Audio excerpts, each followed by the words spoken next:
역시 저희가 그동안 알면서도 제대로 실행하지 못했고 또 제대로 인식하지 못하고 있었던 부분들을 정확히 짚어주신 것으로 생각을 합니다.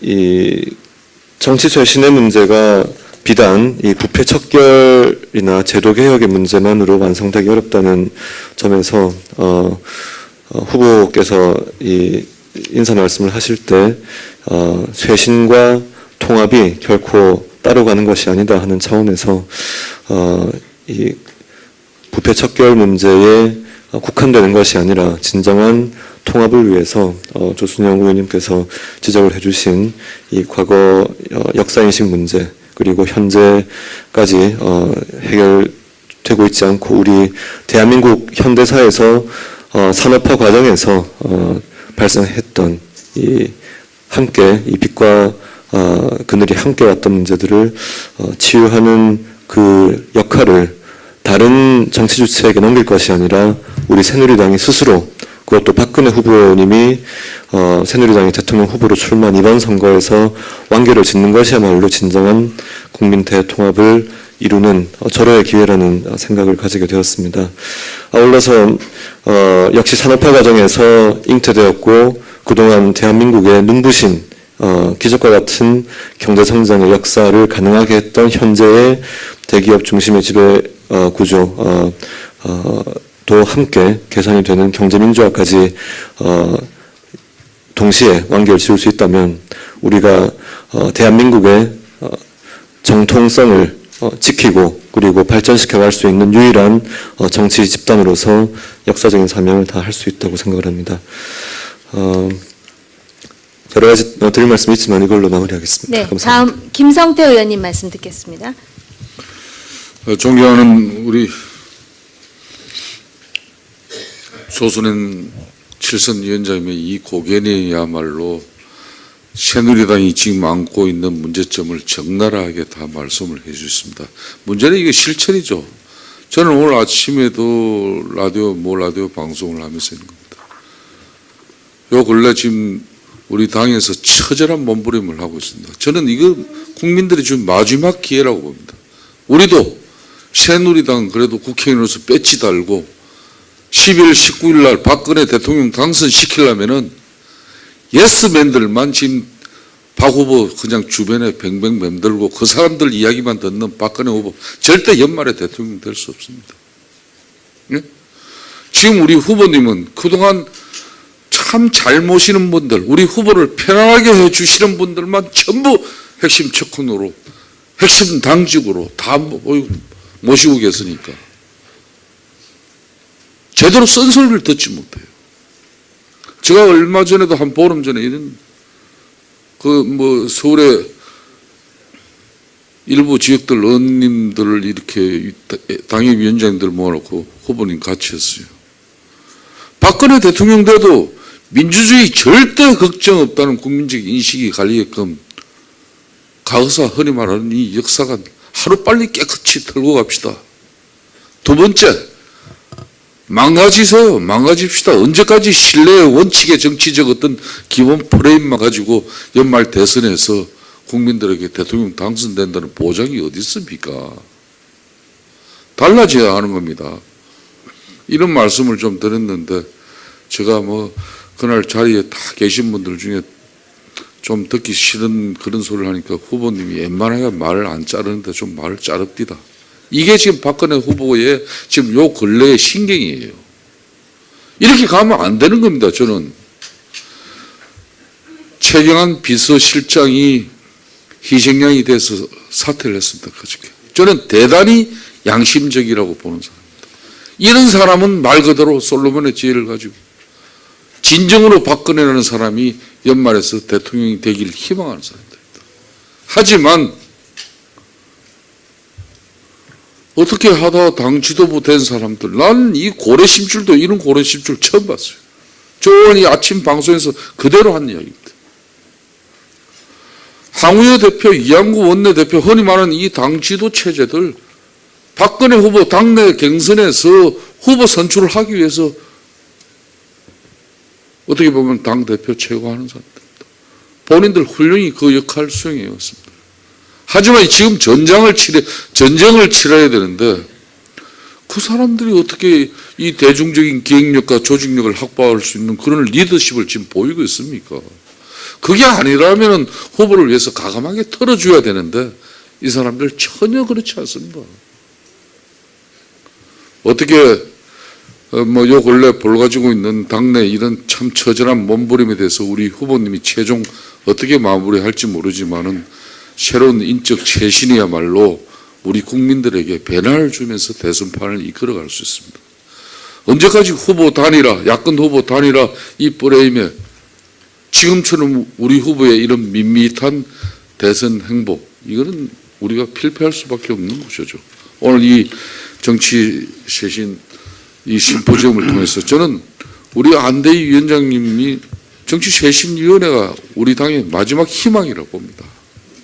후보에게 더 큰 선소리, 후보가 더 정말 힘들어서 이 진짜 안대희라는 사람 정치쇄신특위위원장이라고 모셔왔는데 힘들어서 못해 먹겠다. 이 소리 나올 정도로 해줘야 됩니다. 그래야 우리 국민들이 인정하는 겁니다. 오늘 그런 측면에서 이 토론회는 정말 시의적절하게 잘 개최되었다고 생각합니다. 감사합니다. 네, 감사합니다. 다음 김종철 교수님 토론 부탁드리겠습니다. 예, 연세대학교 김종철입니다. 아마도 그 안대희 위원장님께서 말씀하셨지만 다양한 목소리를 듣기 위해서 오늘 패널이 꾸려진 것 같습니다. 듣기 힘든 그런 목소리도 기조발제나 토론을 통해서 나오고 있는 것 같습니다. 백면 선생이다 보니까 현실적인 부분에 대해서 드리는 부분보다는 조금 그 부분들을 정리해서 말씀을 드리는 것으로 제 토론을 가름하도록 하겠습니다. 기조발제에서 제시된 당내 민주주의의 어떤 확보와 이념적 어떤 정체성과 과거사 문제 정리가 매우 긴요하다라는 점에 대해서는 전 국민들이 공감을 하고 있다라고 생각을 합니다. 이 점에서 만일 새누리당이 대선에서도 승리하기 위해서는 국민을 위해서 이런 부분들을 정리해야 한다는 데 전적으로 공감을 합니다. 이 점과 관련돼서 제가 한 가지 이론적으로 좀 보충을 드리고 싶은 것은 이미 2012년 양대 선거에서 새누리당은 한 번의 선거를 이겨서 이미 향후 전국에 있어서 절반의 권력을 이미 확보한 상태입니다. 우리가 이 대통령제 정부 형태라는 어떤 프레임에 갇혀가지고 이 의회 권력이 가지는 어떤 중요한 의미, 즉 의회 민주주의 의미를 굉장히 소홀히 하는 경향이 있는데 제 개인적으로는 이미 이 새누리당은 대통령 선거에서 이기든 안 이기든 향후 전국에서 주도권을 잡을 수 있는 우월한 지위에 이미 도달해 있다. 즉 대통령제 정부 형태라 하더라도 대통령이 할 수 있는 것은 사실상 거의 없다고 해도 다 과언이 아닙니다. 독재 시대의 어떤 잔영이 남아서 우리가 그런 착시 현상을 주고 있는 것이다라고 생각을 하는데 정치 권력의 핵심은 의회입니다. 의회가 법을 제정하지 않으면 대통령은 한 가지도 할 수 없습니다. 식물인간이 된다는 겁니다. 이런 점에서 이번 대선의 의미에서 제가 새누리당에게 기대하고 싶은 바는 이미 우월적 권력을 확보하고 있는 그런 취지에서 진정으로 정치 쇄신을 위해서 사심 없이 국민의 이익을 최대화할 수 있는 정치개혁을 제발 좀 이루어 주셨으면 한다라는 겁니다. 그 점에서 정당제도나 선거제도의 개혁을 위한 오늘의 논의가 매우 의미가 있다라고 생각을 합니다. 보충해서 말씀을 드리면 대통령제에서 의회가 그렇게 중요함에도 불구하고 여전히 우리나라에서 대통령 선거에 이렇게 모든 것들이 집중되는 이유는 대통령의 어떤 실질적인 권력 행사가 오남용을 가능하게 하는 제도가 있기 때문입니다. 정치 쇄신의 핵심은 선거제도, 정당제도 개혁도 중요하지만 더 철저하게 되어야 될 부분들은 이 사법 시스템의 개혁이다. 대통령이 가지고 있는 4대 국가 집행 권력, 경찰권, 검찰권, 정보 권력, 그리고 조세 권력, 이 부분에 있어서 독립성과 중립성이 확보되어지지 아니하면 어떤 정치 시스템을 도입하더라도 이 부분들은 정리되어지지 않는다. 그래서 정치 쇄신의 최고 핵심을 검찰개혁, 사법개혁, 그리고 경찰 및 조세개혁 부분들에 초점을 두어야 한다라는 점을 말씀을 드리겠습니다. 네, 감사합니다. 보다 구체적인 쇄신과 개혁 내용은 잠시 후에 또 우리 발제자 선생님들의 말씀을 듣고 토론해 주시기 바라고요. 우리 조순영 의원님의 기조 발제에 맞춰서 토론을 부탁드리겠습니다. 박명호 교수님 토론 주시기 바랍니다. 예, 동국대학교 박명호입니다.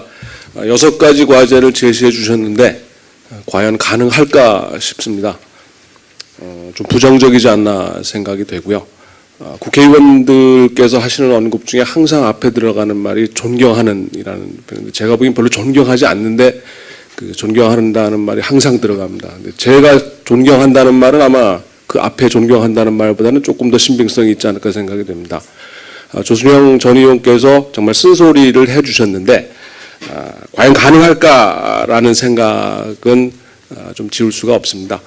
지금 최근에 여론조사들을 보면 박근혜 약 반등, 문재인 상승, 안철수 약 보합 이렇게 요약할 수 있지 않을까 생각이 됩니다. 고정된 지지층을 갖고 있기 때문에 떨어지는 데는 더 이상 한계는 없지 않을까 생각은 되지만 위로 올라가는 데도 역시 이 한계가 있지 않나 생각이 됩니다. 특히 어찌되었든 중도층, 중간층을 확보하지 않고는 선거에서의 승리라고 하는 것이 사실상 불가능한 상황이기 때문에 확장성에 있어서는 역시 이 조순영 전 의원께서 제시해 주신 이런 부분들을 해결하지 않는 한 한계가 있지 않겠나 생각이 됩니다. 정치 쇄신 특위 차원에서 혹시 가능하다고 한다면 정당의 문제, 특히 뭐 제도라든가 뭐 선거라든가 국회라든가 하는 제도의 차원보다도 이 정당의 문제를 근본적으로 다루는 것이 필요하지 않나 생각이 됩니다. 특히 조순영 전 의원의 발제와 관련해서 연장선상에서 자기 당의 일단 공당화부터 시도하는 것이 하는 방안을 내놓을 수 있는 것이 중요하지 않나 생각이 됩니다.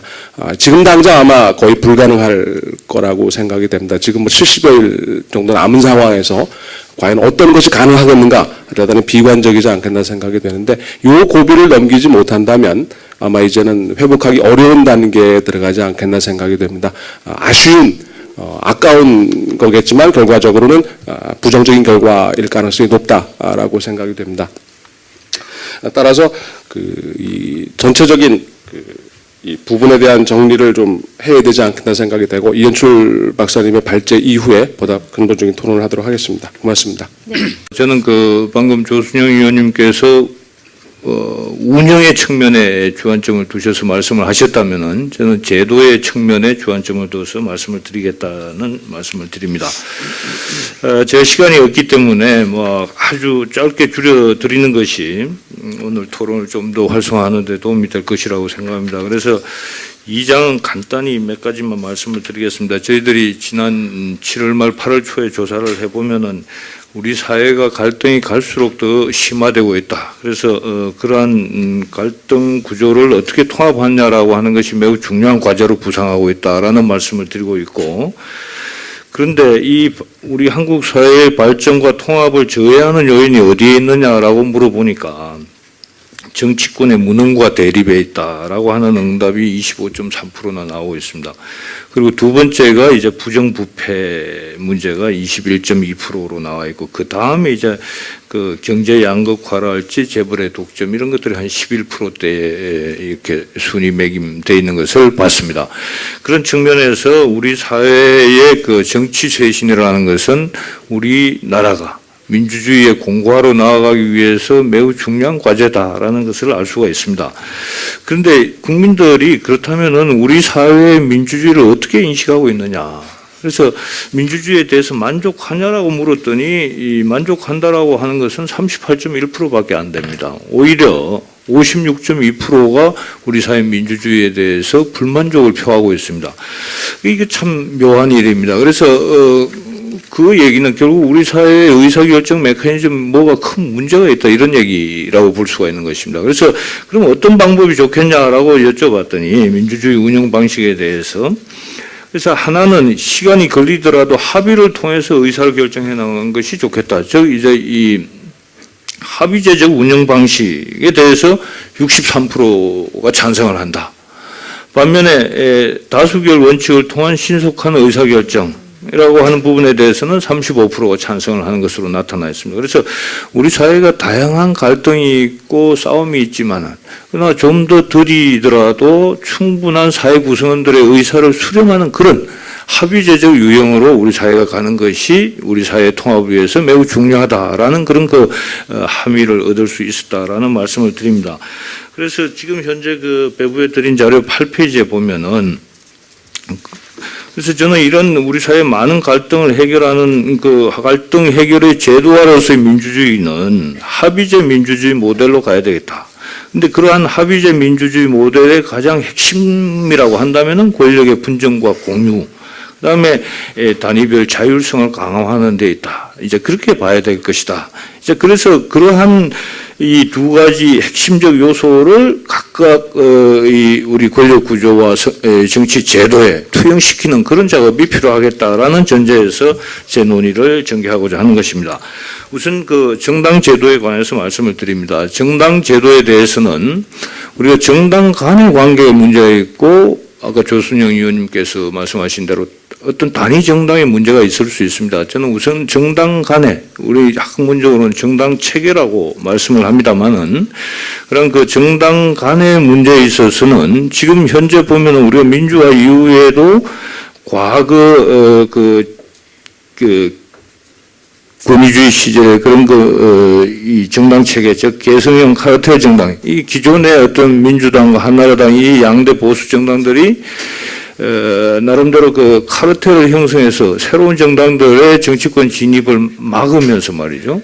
그렇게 해서 양당 주도적 정치 체계를 유지하고 있다. 그래서 저는 간간히 이제 우리 사회에도 선거 때마다 틈새 정당이라고 하는 것이 등장하기도 하고 또 17대 총선을 저으면서 2004년 제도개혁 이후에 진보정당이 괄목할 만한 의석을 확보하고 있긴 하지만은 그 정당들이 원내 교섭단체를 형성하지 못하면서 이렇게 파편화되는 현상들을 많이 볼 수 있습니다. 그래서 우리 사회의 여러 가지 사회의 이익을 어떻게 제도권으로 끌어들이느냐 하는 것이 매우 중요하다. 그런 측면에서 정당 체계의 민주화 라는 측면이 대표성을 확보하는 것이 중요하다. 그래서 첫 번째 제안하는 것이 정당 설립 요건을 좀 완화할 필요가 있겠다.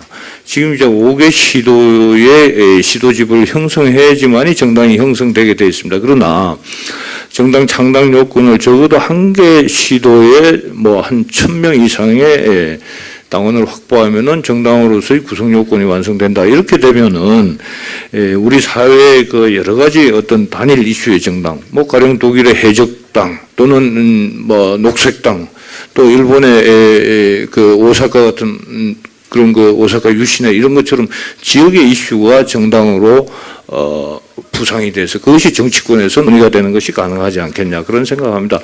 그런 측면에서 지금 현재 기득권 정당에게 매우 유리하게 배부되고 있는 국고보조금 제도, 이 배분 방법도 의석에 따라서 원내 교섭단체에 우선 배분하는 이런 제도를 이제는 득표율에 따라서 배분을 한달지 이렇게 좀 개선을 한다면은 사회적 대표성을 좀 더 강화할 수 있는 것이 아니냐. 그 다음에 개별 정당 차원에서는 조순영 의원님께서 많이 지적을 해 주셨습니다만 저는 핵심은 정책 정당을 강화하는 노력이 필요하다. 그걸 이제 어떻게 제도적으로 확보할 것이냐. 그래서 이제 원내 정당화를 강화하는 방법으로 해서 정책 정당화하는 제도화가 필요할 것이다. 그래서 이제 제가 여기서 주장하는 것은 우선 정당 간의 주요 정당 간의 당수 토론을 활성화해야 된다. 그래서 내각제 경우에는 영국에 퀘스천 타임도 있고 일본에도 국가기본정책위원회 같은 게 있어서 당수 토론을 주도를 하고 있습니다. 그러나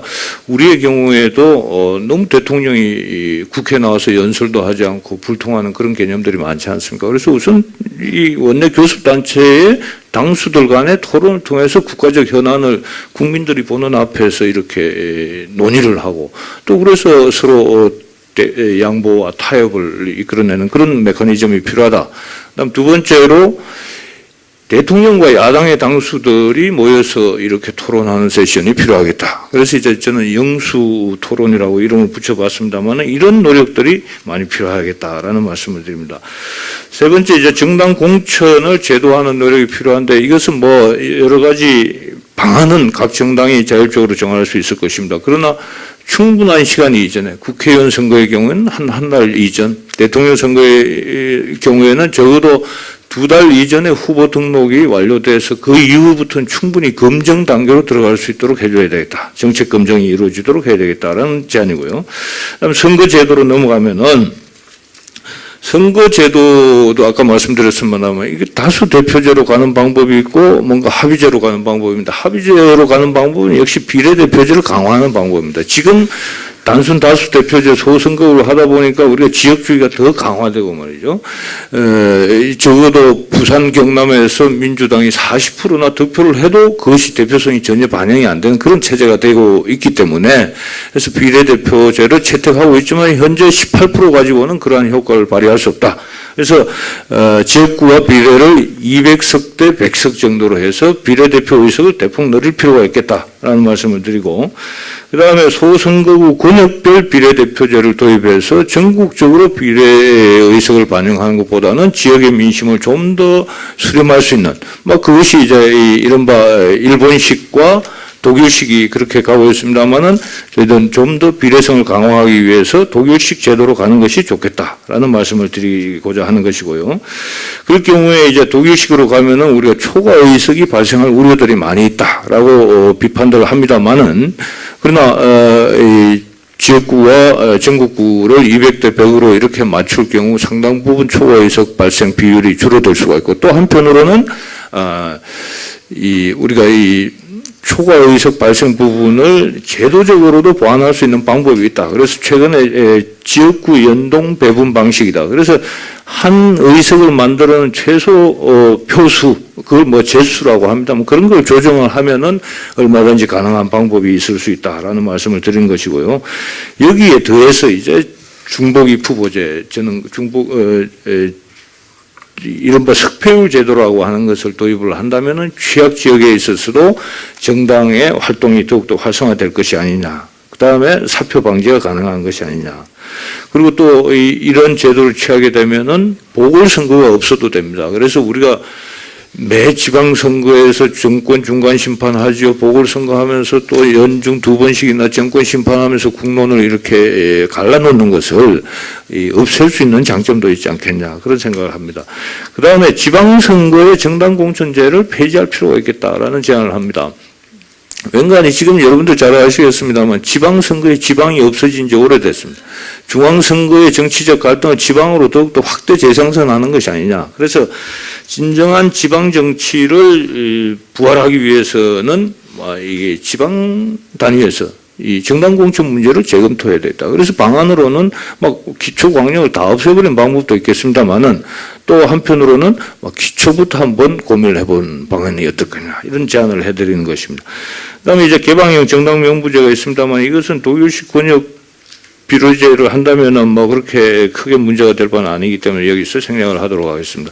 그다음에 국회 개혁과 관련해서 다시 한번 말씀을 드리면은 아까 말씀드렸지만 원내 정당 중심의 정책 정당화로 가져가야 된다. 그럴 때 지금 현재 우리 국회 제도가 원내 교섭단체 대표회담 중심으로 모든 의사결정을 이루어가게 되어 있습니다. 국회의장이 할 수 있는 게 거의 없습니다. 그래서 그러다 보니까 교섭단체가 구성이 되지 않는 정당들은 국회 운영에 전혀 참여를 할 수가 없는 상황이 되어 있고요. 또 교섭단체 대표회담으로 하다 보니까 20석으로 교섭단체를 구성한 대표와 170석을 얻은 대표가 똑같은 권한을 행사하는 겁니다. 그런 여러 가지 맹점들이 있습니다. 그래서 이것을 교섭단체 대표회당 중심체제를 이제 운영위원회 중심체제로 해서 거기에 지금처럼 초재선 의원들이 모이는 것이 아니고 중진들이 모여서 그 다음에 다수당과 소수당들이 균형 있게 비례되는 가운데 국회 운영에 관해서 진지한 의견을 모을 수 있어야 되겠다. 그 다음에 이제 마지막으로, 그러려면은 지금 현재 아까 선거제도나 정당제도의 변화 방향과 조응성을 갖추기 위해서 교섭단체 구성 요건도 지금처럼 20석으로 이렇게 높여놓을 것이 아니고 적어도 선거에서 10석 이상 정도 또는 그 국민 투표율 5% 이상 정도를 얻은 정당들은 국회 운영에 이렇게 참여할 수 있도록 범위를 좀 더 넓혀주는 그런 그 기준을 완화하는 방안들이 좋겠다라는 말씀드립니다. 그래서 여러 가지 논의들이 있겠습니다만 압축적으로 제 발표를 여기까지 마치고 또 토론을 한 바퀴 돌면서 다시 구체적인 말씀을 드리도록 하겠습니다. 감사합니다. 네, 이현출 회장님 감사합니다. 선거, 정당 그리고 의회의 제도 개선을 위한 그 포괄적 방안에 대한 발제를 들었습니다. 이번에는 깨끗하고 투명한 정부 운영 방안을 주제로 이종수 연세대 교수님의 발표를 듣도록 하겠습니다. 네, 시작해 주시죠. 예, 고맙습니다. 저는 새누리당 안에 들어가 있는 사람이 아니라서 자유롭게 또 바깥 사람의 입장으로서 그렇게 말씀을 몇 개 드려보고 싶습니다. 새누리당뿐만 아니라 다른 대선 후보나 정당에 대해서 최근에 관심을 저는 못 두고 있어 왔습니다. 그런데 요즘에 새누리당에서 갈등과 조금 소란이 있다고 하는 것에 대해서 굉장히 저는 아주 반갑게 기대를 하기 시작했습니다. 거기서 새로운 그 비전이나 옥동자가 그런 과정을 통해서 좀 나올 것으로 이렇게 기대를 하는 겁니다. 안대희 위원장님 별명이 국민검사고 뭐 칼잡이고 또 비뇨기과 의사하고 만지면 만질수록 커진다고 그래서 그런데 이제 밖에서 저같이 밖에 있는 사람 입장에서 볼 때는 이제 이렇게 위원장님 훌륭한 분을 모셨는데 이제까지 나온 것이 예를 들면 친인척 필요한 메뉴는 메뉴인데 국민의 기대 수준은 그걸 훨씬 넘어가 있어요. 문제는 그 기본 중에 기본이란 말이에요. 그거는 그래서 호소력이 별로 없습니다. 그 다음에 인사기구를 독립한다. 이거는 이것도 역시 이제 부패랑은 좀 거리가 있고 공정하고 뭐 능률적인 정부를 위한 것이고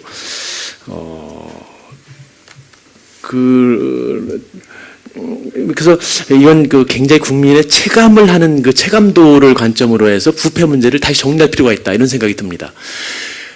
영어로 부패를 콜합션 하는데요. 콜은 투게더고 랍트는 망한다는 뜻이에요. 부패는 함께 망한다는 뜻이거든요. 그래서 한국 사회에 지금 우리가 경제력은 한 13위, 국가 경쟁력은 한 30위 하는데 행복도는 47위, 102위도 한 적이 있습니다. 그래서 우리가 삶의 질이나 행복한 나라로 가기 위해서 이제는 뭐 경제 수준을 높이자, 행복이나 삶의 질을 구성하는 요소가 문제가 아니라 부패, 오염 이런 네거티브 요인을 어떻게 없앨 거냐. 한국의 발전의 이제 첩경은 그런 단계에 와 있습니다. 그래서 그런 것들을 체감도를 중심으로 강력하게 제시하고, 근데 조금 전에 시작할 때 위원장님의 그 아주 매력적인 말씀을 조금 제가 경청을 했는데 이게 선거에서 표를 얻기 위한 것이 아니라 선거에서 표를 얻기 위해서 이렇게 하는 것이 아니라 우리 이것이 옳기 때문에 한다. 그러면 감동할 겁니다. 국민이 지금 저같이 그냥 정당에 관련하지 않은 사람 입장에서 볼 때는 이슈가 똑같아요. 경제민주화, 복지확충, 그다음에 조금 뭐 저녁 있는 삶, 뭐 삶의 질 조금 얘기하는 것이 거의 똑같습니다. 가장 민감한 지금 이제 그 쟁점이라고 하는 것이 이제 부패 문제, 어떻게 깨끗한 나라를 만들 것이냐. 그리고 아마 새누리당 입장에서도 다른 당으로부터 가장 위협적인 도전을 받는 것이 정치 쇄신일 겁니다. 정치 쇄신과 정보 쇄신. 그 꼭지를 어떻게 하느냐. 이것이 국민이 감동, 유권자가 감동을 받는 것은 역시 이 주제가 가장 폭발력이 있지 않을까 그런 생각을 합니다.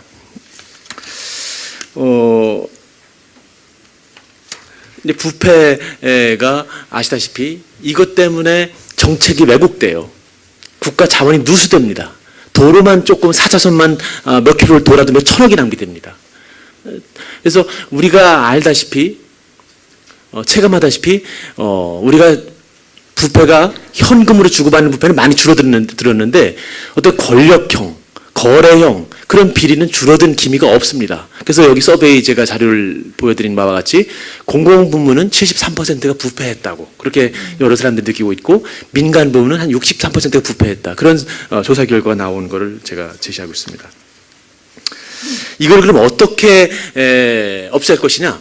정치 부문은 이제 말씀들 하셨기 때문에 그 부분은 제가 자제를 하고 정부 부문과 공공기관만 말씀을 드리겠는데요. 너무 복잡하게 하면 지금 이제 흐리기 때문에 딱 네 가지만 말씀드리고 싶습니다. 첫 번째는 없애기 위해서 제가 관심을 여러 해 둔 바로 첫 번째 필요한 것이 공익 제보자, 내부 고발자에 대한 보호를 혁명적으로 하면 우리나라 부패가 혁명적으로 줄어들 겁니다. 요즘에 어려움 겪는 국회의원들 높은 분들이 대개 택시기사, 운전기사, 그다음에 보좌관들 배반으로 대부분 감방 갑니다. 근데 내부 고발자라고 하는 것이 우리 국민 정서에 아직도 배신자라고 하는 그 낙인이 조금 있지만은 서구에서는 이것이 깨끗한 나라로 가는 대단히 중요한 툴이에요. 예를 들어 볼까요? 우리나라에 그 공무원의 부패를 없애기 위해, 공직의 부패를 없애기 위해서 이제 부패방지위원회가 있었어요, 독립적으로. 그래서 지금 권익위원회 통합을 해서 3개 기능을 거기에 주었는데, 내부 고발을 장려한다고 해서 여기 통계를 한 거 보니까 27명이 공무원 중에서 내부 고발을 했어요. 내부 고발을 한다고 하는 거는요, 이 사람이 목을 내놓고 하는 거예요. 이 사람들의 운명이 똑같습니다. 그날은 하늘이 무너져 내린 날이에요, 이 사람들에게는. 이건 몇 달 며칠을 밤잠을 설치고 밥을 먹다가 터뜨린 거예요. 이런 비리가 있다고. 그러면 첫 번째 증상이 이튿날 이 사람 주변에 아무도 안 옵니다. 식당에서도 아무도 안 와요. 그리고는 다시 또 이 사람이 뒤집었어요. 감방 가든지, 그리고는 뭐 경제적 바탕은 다 공통적인 것이고, 그다음에 이혼당하든지, 아니면 자식들이 못 견디고 왕따에서 유학 간 케이스도 있습니다. 지금 어저께 제가 전화해 본 사람은 아직 그런 잘리진 않았는데 지금 인식이 바뀌고 있으니까 2시간 반 되는 대로 전출을 당했대요. 2시간 반 출퇴근 거리로. 그러니까 27명이 했는데 한 사람이 보상을 받는 것도 법으로는 있어요. 그런데 한 사람이 평균 3천만 원씩 보상을 받았어요. 이게 이 사람들의 인생에 대한 보상이에요. 정직하게 하려고 하는데. 근데 얼마 전 뉴스를 기억하실 거예요. UBS 미국의 은행에서 내부 고발을 한 사람이 얼마를 정부에서 보상받았냐면요. 1,170억 원을 보상받았어요. 그 사람 인생을 보상해 줘야 됩니다, 사회가. 그러면 한국의 비리가요. 근데 그게 우리나라 지금 보상의 기준이라고 하는 것이 얼마를 회수했느냐 이런 기준이에요. 회수는 뭐 2억짜리 고발해봤자 회수한 것의 10% 하면 2천만 원밖에 더 돼요. 2억짜리를 고발하면요, 제가 볼 때는 2천억 원이 예방됩니다. 그런 것을 보상해주면. 그러니까 이거 굉장히 파워풀한 툴이라고 하는 걸 우선 제가 설명을 드리는 바고요. 올림픽에서 메달 따면 연금을 줘요. 근데 이 사회에 기여하는 거는요, 올림픽에서 금메달이나 동메달 딴 거하고 비교가 안 됩니다. 자기 목을 걸고 일생을 걸고 가서 정의롭게 신고하고 고쳐야 된다고 한 사람들은 사회가 보상해 줘야 돼요. 그러면 한국 사회가 특히 정부 부문이 깨끗해질 거라고, 반은 없어질 거라고 생각합니다. 둘째는 이게 안 듣던 말씀드릴 거예요. 그렇지만 상식에 입각해서 이해가 되실 거예요. 또 두 번째는 뭐를 제가 제안하고 싶자면, 우리나라의 모든 자치단체와 중앙정부와 그 다음에 공공기관이 우리나라에 200여 개가 조금 넘는데, 무슨 공사들이요. 공기업. 거기 모두 감사실이 있어요. 감사팀이 있어요. 근데 혹시 감사실이라고 하는 건 부패를 적발하고 그 다음에 그걸 예방하고 그러라고 있는 거거든요. 감시하라고. 근데 우리나라에서 정부 부처나 자치단체나 공공기관에서 감사실이 부패를 능동적으로 적발해가지고 부정을 처벌한 이 뉴스를 들어본 적 있습니까? 없습니다. 없으실 거예요. 이게 구조적 문제를 갖고 있는 거예요. 그래서 자치단체나, 저분이 저랑 같이 오신 분이 아니에요. 네, 고맙습니다. 구조적으로 이 메커니즘을 우리가 고쳐줘야 돼요. 우리가 깨끗한 나라로 가려면. 자치단체나 중앙정부나 공공기관의 감사팀은 생각해 보세요. 다른 부처에 25년을 근무했습니다. 그리고 2년씩 돌아가요. 2년에 한 번씩 인사 로테이션을. 그래서 감사실에 배정이 받았어요. 어떻게 1년 전까지 같이 근무하던 사람을, 가재는 개편인데 그 사람이 가서 고발하고 자르고 아니면 수사에 의뢰하고 그러겠냐고요. 그러니까 이 감사 인력만은 직렬을 독립시켜야 줘야 되고, 같이 이렇게 순환해서 2년씩 10개 중에 하나 돌지 못하게. 그 다음에 그것이 굉장히 좁으면 뭐 의회 직렬과 통합을 시켜주든지 처방은 여러 가지 있거든요. 감사팀의 독립성을 확보하고 그 엄중성을 보장해 줘야 돼요. 그게 둘째입니다. 그것만 자치단체와 중앙정부에 살아나도 우리나라 정책은 굉장히 깨끗해질 거라고 생각이 돼요. 셋째는 고위공직자 비리수사처입니다. 이게 굉장히 뜨거운 감자인데요. 아무래도 찬반이 엇갈리고 검찰과 경찰에서는 난색을 표현하시겠지만 적어도 지금 국민들이 원하는 이 반부패와 깨끗한 정부를 가기 위해서는 또 이게 호소력을 생각한다면 이건 어차피 모든 후보가 제시하지 않을 수 없을 것 같아요. 다만 이거를 독립적으로 하는 것이 부패방지위원회가 따로 있었음에도 불구하고 깨끗한 나라가 못 됐거든요. 그래서 이것만 독립한다고만 되는 것이 아니라 기능을 어떻게 줄 것이냐, 또 어디에 소속시켜 줄 것이냐. 지금은 국민권익위원회의 3개 기능 중에 하나가 부패방지입니다. 어떻게 그런 것을 조화시켜 줄 것이냐를 고민하되 이것은 불가피하다는 생각입니다. 넷째는 마지막에 공공기관이 과거 공기업이라고 부르던 겁니다. 근데 여기에는 정부 출연, 정부 투자기관, 공기업 이런 겁니다. 정부 지분의 소유 비율에 따라서. 여기가 제가 2군데 이사장 선임위원을 해봤어요. 근데 오면서 그 선임위원회 하고 집에 택시 타고 가면서 항상 마음이 괴로웠어요. 어떤 생각을 갖고 마음이 괴로웠냐면 단군 이래 대한민국에 이런 인사에 내정되지 않은 적이 있었나 하고 괴로워요. 내가 다시는 가지 않겠다는 생각을 들기도 하고. 공공기관장 인사가 그렇단 말이에요. 근데 공공기관이라고 하는 것이요. 돈과 정부의 빚은 정부 예산이나 정부 빚보다 공공기관이라고 하는 공기업의 예산과 빚이 엄청나게 더 큽니다. 돈을 따지고 잘 살기를 생각한다면 공공기관을 깨끗하고 그걸 손보지 않으면 안 됩니다. 정부는 깨끗해야 되고 공공기관은 거기 돈을 관리해야 되는데 그러자면 공공기관장 인사를 바꿔줘야 돼요. 실적 위주고 공정하게. 우리가 얼마나 지금 들었잖아요. 뭐 ITN, 어디 가스공사는 원하는 사람이 안 올라가서 다시 인사를 시작했고, 그 국제화재단 여러 이사장과 그 공사의 사장들 그거를. 근데 제도는 아주 멀끔하게 되어 있습니다. 임원추천위원회가 구성이 되고, 그러면 공공관리위원회 거기 2~3배를 추천하면 거기서 심의한 다음에 장관들이 소속 이제 기관장이 대통령께 제청합니다. 그러면 대통령께서 임명하는 걸로 되어 있는데 절차는 그럴듯해요. 근데 내막적으로는 거기가 낙하산이나 내정이 됐단 말이에요. 근데 이걸 어떻게 제도는 되어 있는데 제도에 이 절망해 할 수 있단 말이에요. 근데 하나의 영국의 해답이 있어요. 이게 제도의 지혜를 찾자면 예를 들면 공공인사감독실이 있는데 영국 같은 경우 예를 들면 그거는 후보 때는 다 대통령이나 이런 사람들이 후보 때는 인정해요. 이런 거 하겠다고. 그럴 때 그런 기구 하나만 만들어 놓으면 그런 역할을 미션을 하나 주면 영국은 이렇게 해요.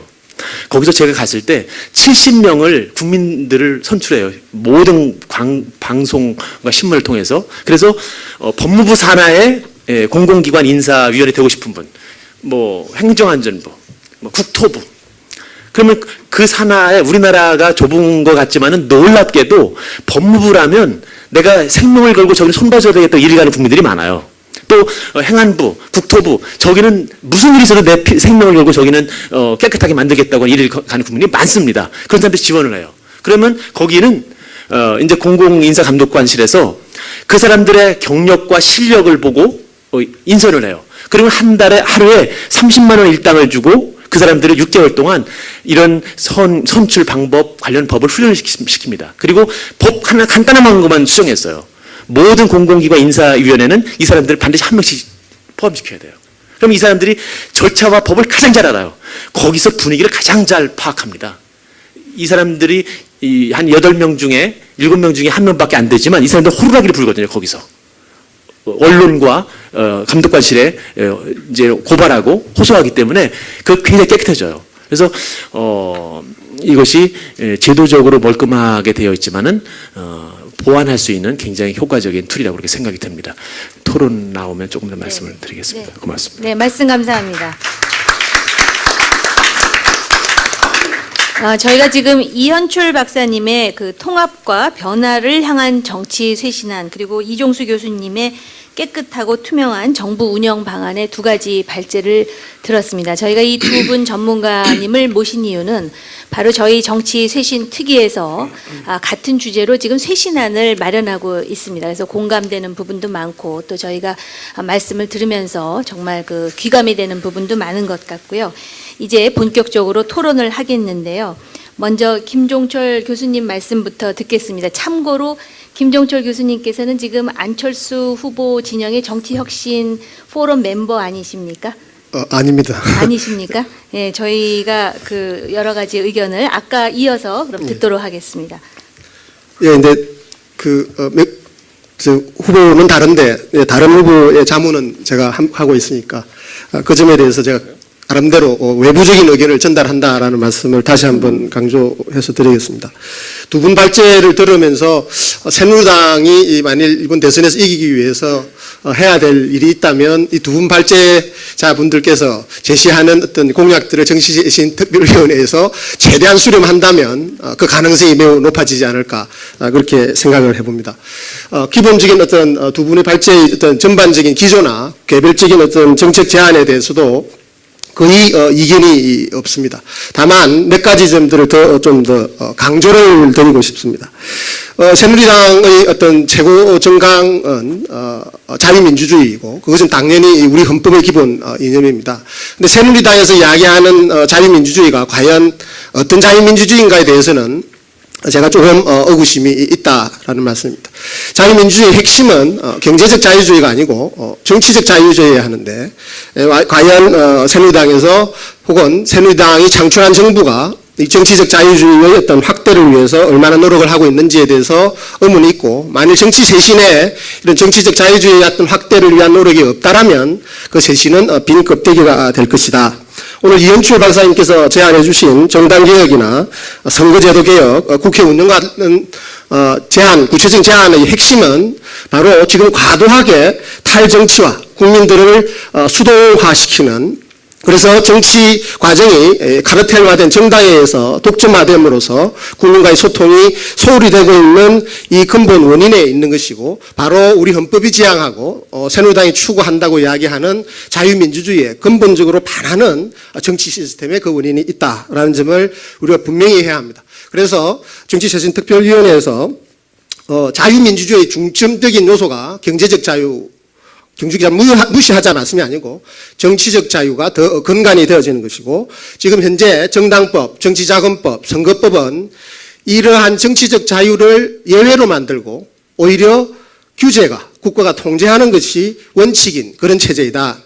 단 하루에 이것들을 바꿀 수는 없지만 이번 기회에 점진적으로 발전될 수 있는 획기전 계기가 이번 기회에 마련되지 않으면 정치 쇄신은 또 오랜 시간을 기다려야 할 것이다. 조순영 의원님께서 7선을 하는 동안 못했던 정치개혁, 당장에 이룰 수는 없지만 이번이 어쩌면 우리에게 마지막 기회일 수도 있는 개혁이다라는 것입니다. 구체적으로 말씀을 드리겠습니다. 정당개혁과 관련되어서 정당 설립 요건 완화 당장 시행해야 합니다. 그래서 더 나아가서 네트워크형 정당이나 이슈 정당들이 있을 수 있도록 해야 한다. 정당 조직 관련된 규제들을 가감하게 철폐해야 합니다. 연계해서 지금 현행 정당법에 보면은 정당원이 될 수 있는 자격을 국회의원 선거권자로 하고 있습니다. 선거제도와 연계해서 아까 우리 청년당원이 이야기해 준 것처럼 선거 연령과 정당원이 될 수 있는 연령을 과감하게 낮추어야 합니다. 전 세계적인 추세이고 정치 활동을 자율화를 가로막고 있는 어떤 문화가 고착되는데 매우 중요한 기여를 하고 있다. 저는 개인적으로 그렇게 생각을 합니다. 그래서 선거 연령과 정당원이 될 수 있는 연계되어 있죠. 대폭 낮추어야 합니다. 또 한 가지 강조해야 될 것은 이 모든 정치 활동과 관련되어져서 형사 범죄화하고 있다는 겁니다. 국회의원들은 전부 다 불법과 탈법의 어떤 단미를 걷고 있다는 우스갯소리가 나온다라고 할 수 있을 정도로 이 규제를 원칙으로 하다 보니까 그 규제를 실효성을 담보하기 위해 전부 다 범죄화해 놓고 있습니다. 말하는 거, 선거에 있어서 자유롭게 의사소통하는 거 전부 다 범죄화가 될 수 있는 가능성이 있습니다. 검찰이 그 키를 가지고 있습니다. 검찰이 그냥 권력이 비대해지는 게 아닙니다. 바로 이러한 정치 활동을 원칙적으로 헌법이 자유민주주의 체에서 자유로워할 것을 형사범죄화해 놓고 있는 이것이 굉장히 문제이고 이 부분들을 과감하게 전부 다 자유화해야 합니다. 그래서 통상적인 일상생활에서 정치가 이루어지게 해야 합니다. 아주 제한된 선거운동 기간만 선거가 되니까 국민 대표자들이 국민들을 무서워하지 않습니다. 정치 과정에 있어서 전면적인 자유화가 필요한 그런 부분들이 있다라는 겁니다. 정치 자금의 문제도 마찬가지입니다. 그런 것들을 하면 정치 자금이 많이 될 것이고 이렇게 생각을 합니다. 지구당 폐지 그 이유 때문에 없어졌는데요. 지구당 폐지 원리적으로 보면 지구당 폐지를 통해서 없어진 게 정치적 자유입니다. 평소에 일상생활 통해서 정치 활동을 통해서 여론을 수렴해서 정치 과정에 압력을 행사해야 되는데 지구당이 없습니다. 그럼 국민들의 당원이 아니더라도 국민들과 소통해야 하는 장이 근원적으로 없어진 겁니다. 당원 협의회가 있습니다. 그건 당원만 가는 겁니다. 당원 협의회가 지구당 역할을 할 수 있으면 지구당하고 똑같아지는 거죠. 그런데 지구당 없앤 건 돈 때문에 없앴다고 합니다. 왜 돈 때문에 문제가 되느냐? 이런 폐쇄적이고 피라미드적인 구조에서 국민들이 정치 참여가 없기 때문에 국민들이 정치 참여하는 것을 오히려 싫어합니다. 이제 정당원에 관여된, 아까 이종수 교수님 난 정당에 밖에 있지 않나는 게 나름대로 좀 자랑스럽게 말씀하시는 것 같아요.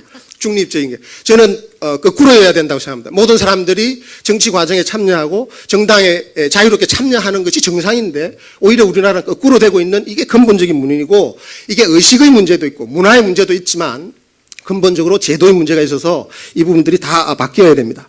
정당 제도와 관련된 부분들에도 아주 이현철 박사님의 의견에 전폭적으로 찬성하면서 더 덧붙이고 싶습니다. 정치인들이 토론을 해야 합니다.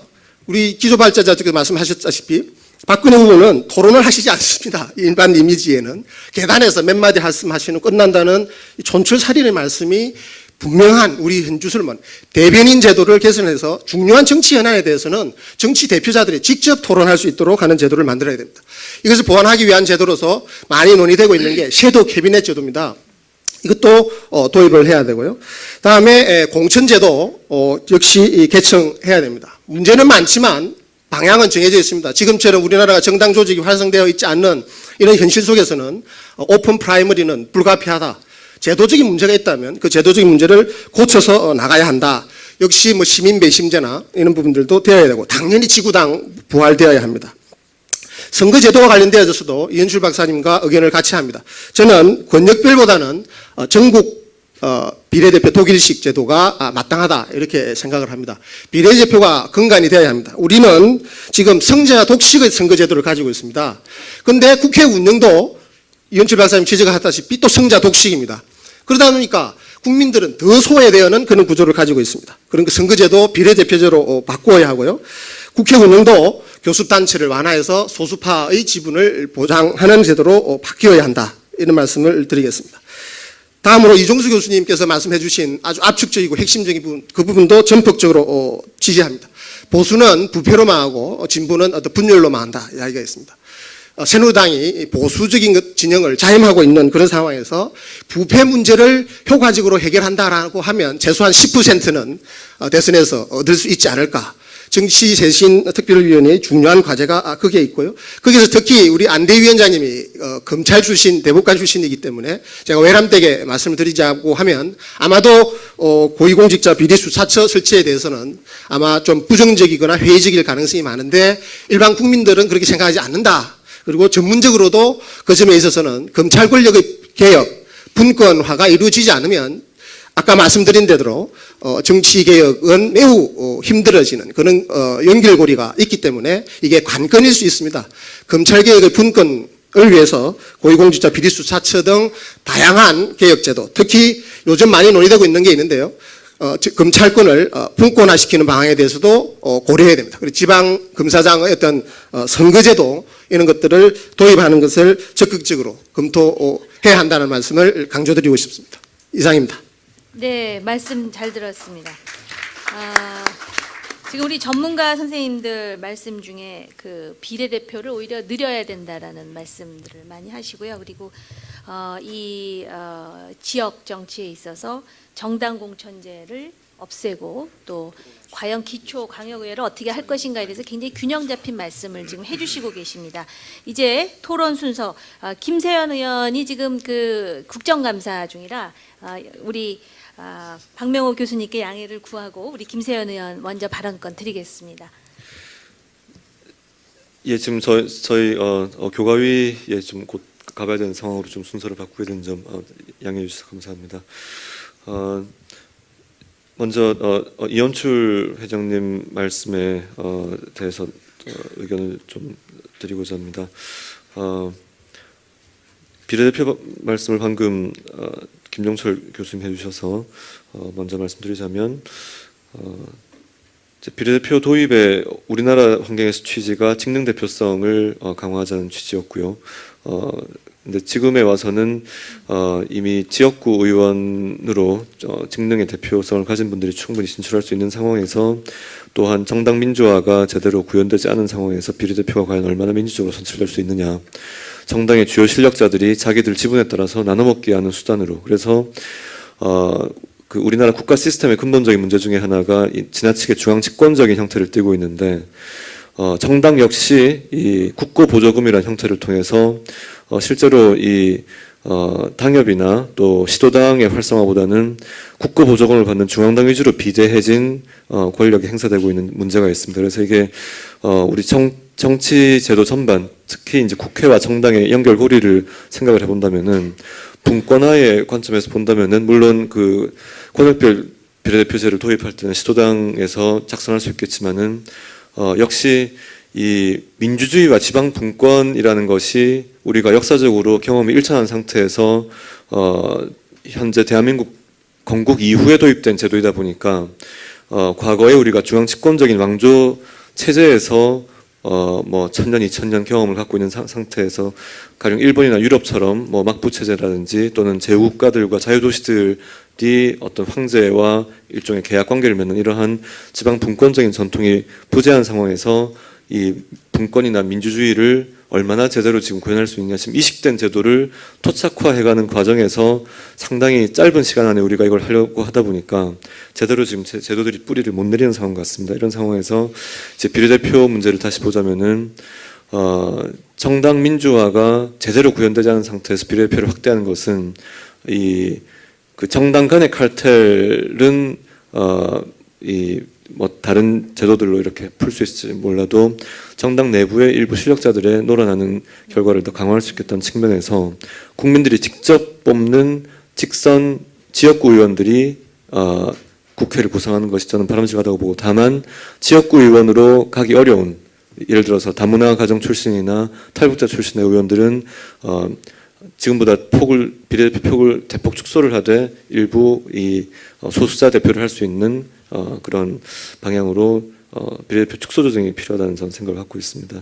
정당 설립 요건 완화에 대해서는 현재 중앙 집권적인 시스템을 완화하는 차원에서, 특히 지방선거에 참여할 수 있는 지역 정당의 길을 열어준다는 차원에서, 이것이 된다면은 현재 영남에서 새누리당, 호남에서 민주당에 고착화된 이 일당 지배로 인해서 지금 무소속 후보에 대한 어떤 지방선거 때나 총선 때나 또는 대통령 선거에 이르러서도 그러한 이 선호 현상들이 있는 것은 바로 지역 기반 인물 중심 정당 구도에 대한 반감이 그만큼 커져 있다는 것일 것이고, 적어도 지방선거에서 지역 정당들이 참여할 수 있게 길을 터주면 주요 정당들, 중앙당이 서울에 있는 주요 정당들의 소속된 국회의원들이 공천권을 사실상 행사해서 지방 정치를 중앙 정치에 예속시키는 현재의 이 예속 구조를 깰 수 있기 때문에 상당히 바람직한 제도라고 생각이 됩니다.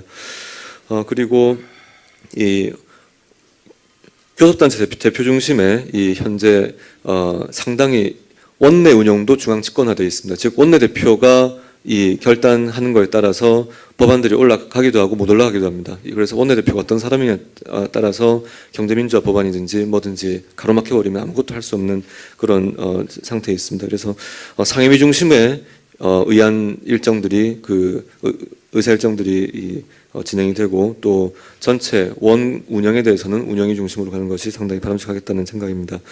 그런데 정당 국회에서 보면 그런데 정당에서 보면은 원내대표는 당대표에 눌려서 또 실질적인 정당에서의 운영의 권한을 행사하지 못하고 있습니다. 당대표는 폐지돼야 되고 중앙당의 기능이 홍보와 이 선거 지원 기능으로 또 교육 기능으로 전환이 돼야 될 필요가 있겠다 하는 점을 말씀드리고 싶습니다.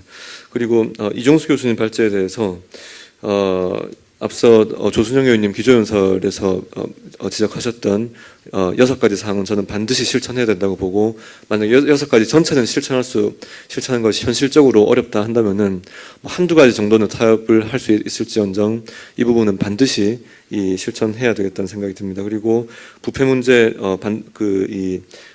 평생을 보장받을 수 있을 정도의 공익 제보자 보호 혁신적인 그런 변화가 필요하고요. 공기업 감사들이 정권의 전리품이 되어 있습니다. 이 부분들 근절시켜야 되고요. 공공기관의 내정 기관장 뭐 임원추천위원회 등 아주 이 정교해 보이는 제도들이 현실에서 먹히지 않는 것은 지금 지방선거 공천 제도에서도 시도당에서 지방선거 후보자들 선출할 때 제도는 완벽합니다. 하지만 실질적으로 당협위원장들이 다 내정하는 사람들이 다 되고 있고요. 헌법까지도 올라갑니다. 대통령이 국무총리의 장관 임명 제청을 받아서 임명하게 되어 있는데 실제로 총리는 허수아비입니다. 그래서 이 우리의 규범과 현실의 괴리가 너무나 크기 때문에 이런 부분들을 어떻게 좁혀갈 것인가 하는 점이 근본적인 성찰과 개선이 필요하다고 생각됩니다. 감사합니다. 네, 감사합니다. 오래 기다리셨습니다. 박명호 교수님 말씀 듣도록 하겠습니다. 네, 개혁 경쟁의 시대에 다시 들어간 것이 아닌가 생각이 됩니다. 대표성, 비례성, 공정성, 공평성, 효율성, 생산성 향상이라고 하는 게 지금까지 정치개혁 경쟁의 가장 큰 화두였기 때문에 새누리당도 여기서 예외일 수 없다고 생각이 됩니다. 두 분 발제에 대해서 전반적으로 동감하는데 저는 특히 이현출 박사님 그 논의와 관련해서만 말씀을 드리고자 합니다. 지방선거 공천제의 경우에는 사실 정당 공천의 문제가 심각하게 논의가 되어 왔는데 이 문제는 그 행정구역 개편의 문제하고 또 이현출 박사님이 그 기본적 논조로 깔고 계시는 그 합의제형 모델이라고 하는 것에 비추어 보면 향후 행정구역 개편 플러스 그다음에 이제 집행위원회식으로 단체장을 운영하는 방안과 결부돼서 논의되는 것이 어떤가 생각이 됩니다. 그다음에 이제 독일식 선거제도라든가 비례대표의 확대라든가 이런 등등 논의가 사실 기존에 계속 있어 왔던 논의들을 쭉 요약 정리해 주셨습니다. 과연 이제 이게 어떻게 가능할 것이냐라고 하는 부분이 중요하지 않나 생각이 됩니다. 무엇을에 관한 문제는 아마 충분히 논의되지 않았을까 생각이 되고 새 후보나 새 당에서 또는 새 후보 진영에서 내세울 수 있는 안이 이제 더 이상 새로울 것이 나오기 거의 어렵지 않은 상황인가 됩니다. 따라서 문제는 무엇을이 아니라 언제까지 어떻게 할 것이다라는 부분이 좀 더 핵심적인 것이 아닌가 생각이 되고요. 이 각종 좋은 제도를 갖다 놓는다고 해서 그 원래 기대했던 제도적 효과가 나타나는 것이 아니라 제도 간의 정합성, 이 친화력이 높아야 되는 부분입니다. 따라서 근본적인 이 헌정 체제의 변화에 대한 부분도 고민하지 않은 상황에서 각종 좋은 제도만 논의한다라는 것은 좀 다 따로 놓을 수 있다라는 위험성이 있지 않나 생각이 되고. 그다음에 유권자 참여 부분은 우리 김정철 교수님 말씀하셨듯이 그런 부분에 대한 논의는 사실 거의 없는 상황이 아닌가 생각이 돼서 유권자의 정치 참여를 확대할 수 있는 방안 쪽에 마련이 필요하지 않나 생각이 되고 마지막으로 정치쇄신특별위원회입니다. 이 방향이 중요하고 타이밍이 중요하지 않나 생각이 됩니다. 경제민주화는 선택의 문제라고 저는 생각하지만 이 통합과 쇄신을 통해서 통합이 가능한 거지 통합을 통해서 쇄신이 가능하다고 생각하지 않습니다. 따라서 이는 옳고 그름의 문제가 아닌가 생각이 됩니다. 이상입니다. 네, 말씀 감사합니다. 지금 토론자 선생님들 또 발제자 선생님들 말씀 들었는데요. 우리 플로어에 혹시 질문 있으신 분들께 기회를 드리겠습니다. 근데 아주 간단하게 해주시기 바랍니다. 네, 먼저 자기소개 해주시고요. 간단하게 질문 부탁드리겠습니다. 저는 52년 전에 4.19 국가유공자입니다. 현재는 새누리당 중앙위원회 상임고문으로 있습니다. 시간도 많이 흘렀고 간단하게 두 가지만 건의사항이며 또한 저의 소신을 강력하게 말씀드리고 싶습니다. 오늘 말씀하신 여기 지금 붙어있는 대로 국민 대통합을 위한 정치쇄신 심포지엄에서 우리가 여기서 하나 얻어내지 못한다고 하면은 정말 70일밖에 남지 않은 이 순간에 우리가 왜 여기서 모였겠습니까? 그래서 저는 어제 그동안 상황이 어떻게 변했는지 모르겠습니다만 어제 신문을 보고 또 텔레비를 보면서 나는 보지도 못했어요. 우리 처음 뵀습니다만 실물은 처음 뵀습니다만 정말 이렇게 중요한 일을 앞에 놔두고 있는데 어떻게 해서 한광옥이라는 이런 분이 여기 뛰어들 수 있느냐.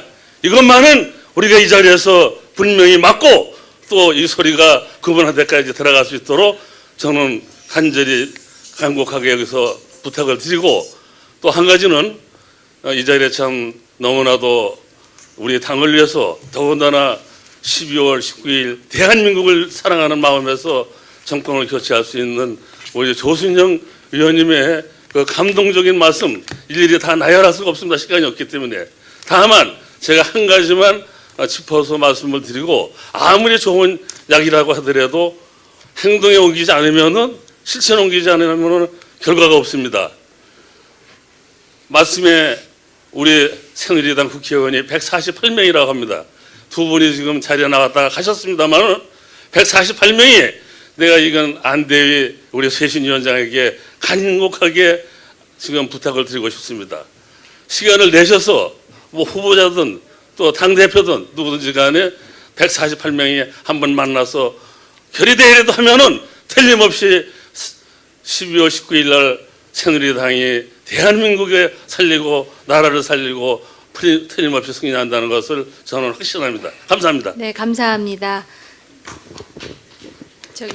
네, 저 뒤에 젊은 분이 먼저 손을 드셨는데요. 저희가 지금 시간이 없습니다.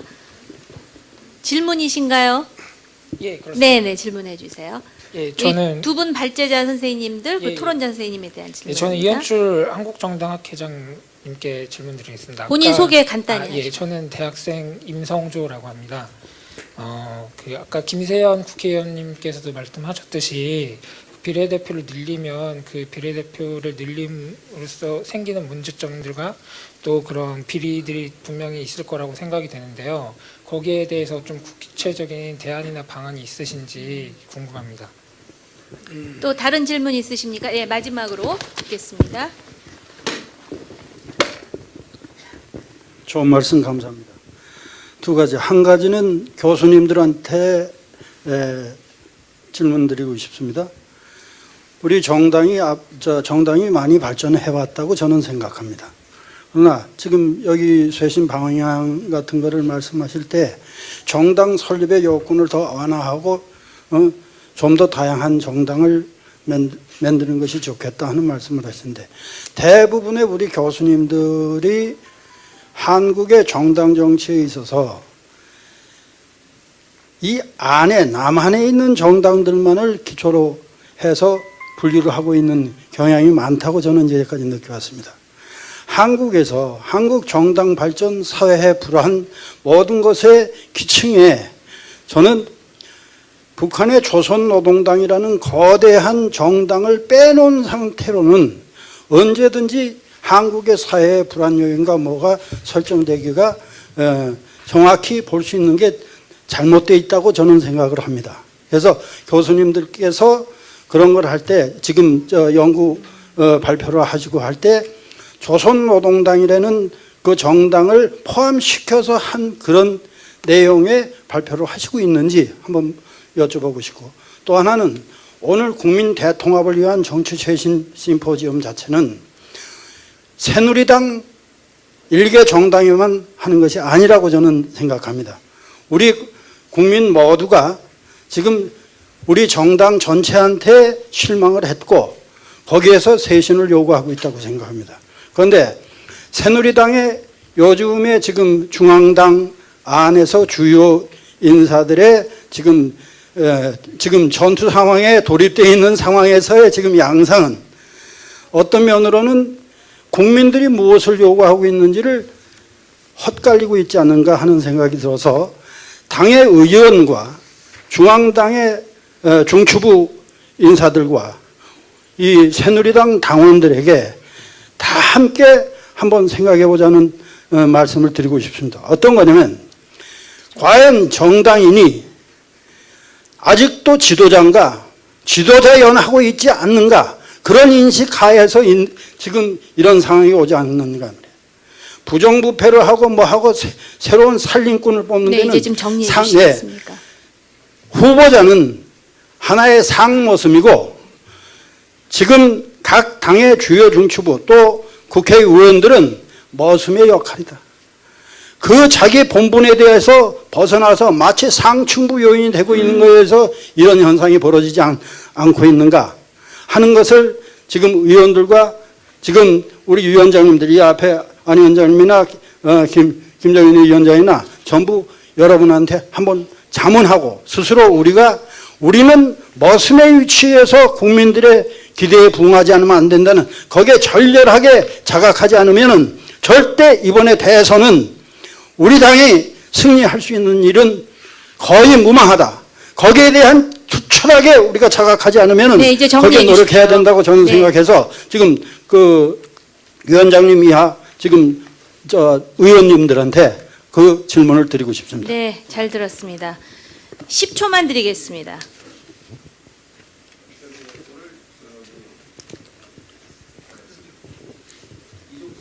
교수께서 굉장히 좋은 말씀 주셔가지고 우리 그 공직사회가 투명할 수 있는 계기가 되길 바랍니다. 오늘 지금 국민 대통합을 위한 정치 쇄신이라는 큰 그 캐치프레이즈를 가지고 이 모임을 시작을 하셨는데, 사실 정치 통합이라고 하면은 국민 대통합 이전에 일단 정치 통합이 이루어져야 된다라고 생각을 하는데, 지금 민주당이나 아니면 새누리당이 이렇게 당이 나눠져 있어갖고 국론이 하나로 뭉치는 게 아니라 분열되고 있습니다. 지금 어떻게 보면은 이 대선의 승리라는 것이 당의 승리이지 국민이 원하는 승리는 아니라고 보거든요.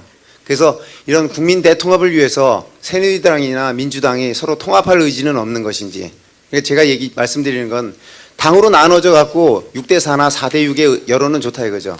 근데 2대8이나 네, 8대2로 되면 여기까지 곤란하다라는 얘기고, 네. 그리고 또 하나는 지금 정리해 통일 주십시오. 말씀을 하셨는데, 네. 통일이면 앞으로 이제 공산당과 통합을 해야 되는 겁니다.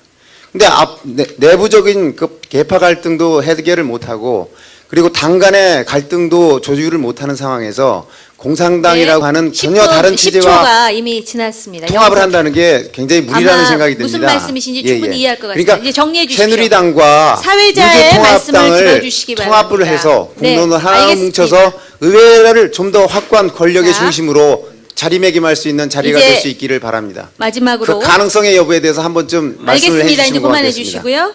자, 오늘 발제해 주신 두 분 말씀 다시 듣도록 하겠습니다. 먼저 이번에는 이종수 교수님 말씀부터 듣도록 하겠습니다.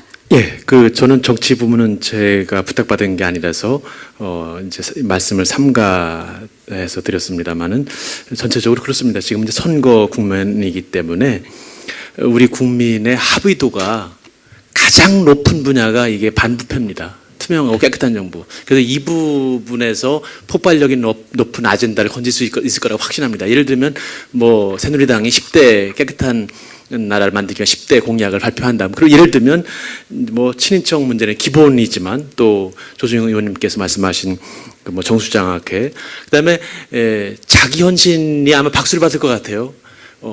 워낙 불체포 특권은 1609년에 영국에서 만들어진 건데, 이거는 국회의원을 불체포하도록 한 거는 그게 권력자에 대한, 왕에 대해서 국민의 입장에서 싸우라고 불체포 특권을 마음대로 체포하지 못하도록 만든 거거든요. 비리의 불체포 특권을 갖도록 한 게 아니거든요. 그래서 불체포 특권 내려놓겠다, 일부.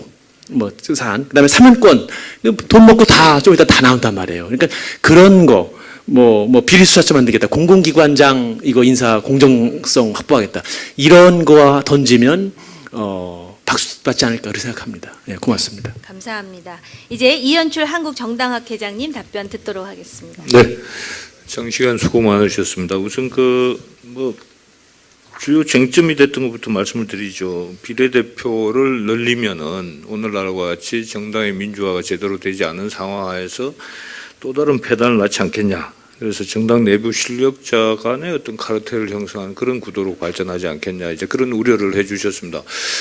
적확한 지적이라고 생각이 됩니다만은 과거 2017대 그 총선을 앞두고 민주당에서 저런 시도를 한 적이 있었습니다. 비례대표 후보를 선정하는데 선거인단을 약 한 300명 가까이 선거인단을 만들어서 1인 2표를 행사하도록 해서 이렇게 후보자들이 연설회를 하고 해서 후보자를 선출을 한 적도 있었고요. 그래서 어떤 특정 정당 지도부가 정권을 행사할 수 없을 정도, 특히 이 국회의원들 숫자가 뭐 지금 한 150명 가까이 되지 않습니까? 당협위원장 다 포함해서 그분들이 정권을 행사할 수 없을 정도의 선거인단 규모를 형성을 해서 그분들이 선거를 하는 방법도 있을 수 있고, 뭐 최악의 경우 제도적으로 우리나라 전체가 국회의원들 못 믿겠다, 정당 지도부 못 믿겠다 하면은 개방형 명부 같은 걸 할 수 있습니다. 그래서 우리 사회적으로 정말 저 사람, 저런 대표, 뭐 여러 가지 이익들이 지금 많이 사회적으로 대변이 돼야 되는데, 그런 세력들을 뽑는 것을 국민들한테 맡기는 방안도 있지 않겠습니까? 그런 측면에서 필요하다라는 말씀을 드리고, 그 다음에 이제 중앙과 지방 간의 권한의 배분을 통해서 문제를 풀어가는 방법도 있겠다. 뭐 그런 말씀을 드립니다. 그 외에 뭐 제도 간의 정합성 선택 시기의 문제, 이건 뭐 아주 적한 얘기입니다. 정치라는 것이 늘 이상과 이 실현 가능성 간의 그 스펙트럼 속에서 어디다 점을 찍을 것이냐 하는, 그게 이제 결국은 선택의 문제가 되지 않겠냐라는 말씀을 드리고, 뭐 통일 문제 이런 부분들은 나중에 또 이제 이 재론을 뭐 매우 중요한 말씀이기 때문에 여기서 잠깐 답변으로 대체하기는 매우 어려움이 있다는 말씀을 드립니다. 하여튼 오늘 뭐 여러 가지 논의가 특히 대선이라는 이런 모멘텀을 계기로 해서 정치는 한 발짝 도약을 하는 것이 아니냐 그런 생각합니다. 그리고 국민의 불신이 아주 높을수록 오히려 더 정치 개혁의 폭과 범위는 넓어질 수 있다. 뭐 그런 측면에서 이번이 기회다 이런 생각을 하면서 제 말씀 마칩니다. 감사합니다. 네. 지금까지 이 정치 쇄신 특위가 주최한 심포지엄 끝까지 자리해 주신 여러분들께 감사를 드립니다. 그리고 무엇보다도 시간을 내주신 우리 조순영 의원님, 그리고 이종수 교수님, 이현출 회장님, 김종철 교수님, 박명호 교수님, 두 분의 의원님들께 감사를 드립니다. 이 새누리당에 대한 애정, 그리고 대한민국에 대한 걱정을 읽을 수 있었고, 정치 쇄신에 대한 열망을 다시 한번 자각하게 됩니다. 다시 한번 끝까지 참석해 주신 모든 여러분들께 감사를 드립니다. 이상으로 대통합을 위한 정치 쇄신 특위의 심포지엄을 마치도록 하겠습니다. 감사합니다.